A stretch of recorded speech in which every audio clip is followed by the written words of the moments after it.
বন্ধুরা, আপনার মোবাইলের হটস্পট কোনো কারণে যদি অন না হয় আর হটস্পট অন করতে গেলে যদি প্রবলেম হয়, তাহলে ভিডিওটি শুধুমাত্র আপনার জন্য।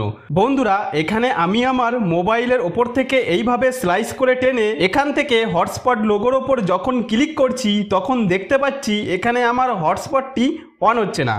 তো আপনাদের যদি এরকম সমস্যা হয়ে থাকে, তাহলে ভিডিওটি স্কিপ না করে শেষ পর্যন্ত দেখতে থাকুন। তো ভিডিও শুরু করার আগে আপনি যদি আমার চ্যানেলে নতুন হয়ে থাকেন, তাহলে আমার এই চ্যানেলটিকে লাইক, কমেন্ট, সাবস্ক্রাইব করে রাখুন। বন্ধুরা, আপনার কাছে যে কোনো কোম্পানির ফোন থাকুক না কেন, সেই ফোনের হটস্পট যদি অন না হয়, তাহলে সেই ফোনের সেটিংস অপশনটি খুঁজে বার করে নিয়ে ওপেন করবেন। মোবাইলে সেটিংস অপশনটি ওপেন করার পর ওপরে সার্চ অপশন দেখতে পাবেন।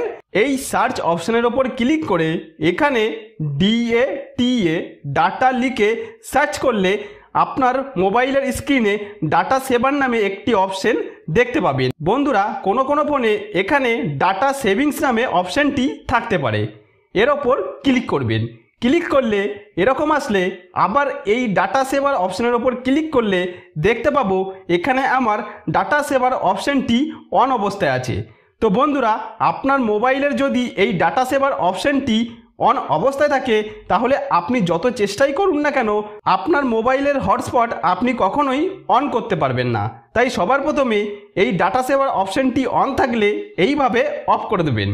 তো বন্ধুরা, ডাটা সেভার অপশনটি অফ করে দেওয়ার পর এখান থেকে বেরিয়ে এসে মোবাইলের ওপর থেকে এইভাবে স্লাইস করে টেনে এখানে হটস্পট লোগোর ওপর টাচ করলে দেখতে পাবো একটু আগে যেখানে আমার হটস্পটটি অন হচ্ছিল না, এখন সেটি অন হয়ে গেছে। তাছাড়া এই হটস্পট লোগোর ওপর টাচ করে ধরলে এরকম একটি পেজ আসলে এখানে দেখতে পাবো যে এখানে আমার হটস্পটটি অন হয়ে আছে। তাহলে বন্ধুরা, এইভাবে খুব সহজেই আপনারা আমার স্টেপগুলি পরপর ফলো করে আপনার মোবাইলের হটস্পটটি যদি কোনো কারণে অন না থাকে, তাহলে খুব সহজে সেটি অন করে নিতে পারেন। তো বন্ধুরা, আশা করব ভিডিওটি আপনাদের যথেষ্ট উপকারে আসবে।